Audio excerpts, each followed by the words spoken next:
টি-20 বিশ্বকাপ দলের পারফরম্যান্সের মূল্যায়ন নিয়ে মিরপুরের বিসিবি কার্যালয়ে চলছে বোর্ড সভা। সভার আরও খবর জানাতে সেখান থেকে যুক্ত হচ্ছেন আমাদের সহকর্মী শুভ দেবনাথ। শুভ, সভা ঠিক কখন শুরু হয়েছে এবং বিশ্বকাপ পারফরম্যান্স বাদে আর কি বিষয় আলোচনা হতে পারে আজকের সভায়?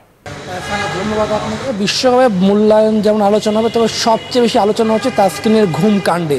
সেদিন যে ঘটনা ঘটেছিল, আমরা বিসিবির মধ্যে এরই মধ্যে জানতে পেরেছি যে আগের দিন রাতে ম্যাচ খেলার পরে তাসকিনের তিনি একটু ওভার বাইরের খাবার খেয়েছিলেন, সে কারণে জিম করেছিলেন, কিছুটা কিছুটা সেশন করেছিলেন। সেসব কারণে মূলত তাসকিন কিছুটা ক্লান্ত ছিলেন, পরিবারের সঙ্গে কথা বলে তিনি ঘুমিয়ে পড়েছিলেন।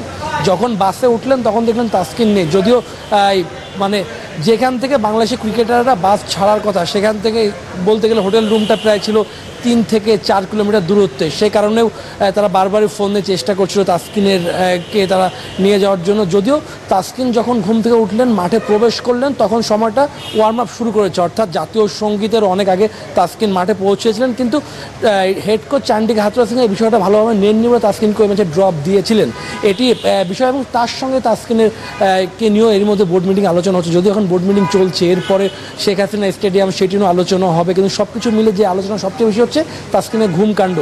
এরপরে তাসকিন বিসিবির সঙ্গে যোগাযোগ করেছিলেন। এরই মধ্যে এলপিএল খেলতে তিনি লঙ্কায় অবস্থান করছেন, তিনিও বোর্ড কর্তার সঙ্গে কথা বলছেন। তবে বেশ কিছু বোর্ড কর্তা কিন্তু বিষয়টি নিয়ে অসন্তুষ্ট, সেটি তো বলা যায়। এবং তার সঙ্গে বাংলাদেশের পারফরমেন্স তো অবশ্যই মূল্যায়ন হবে। সারা এই ছিল আমার কাছে এখন পর্যন্ত মিরপুর থেকে সর্বশেষ।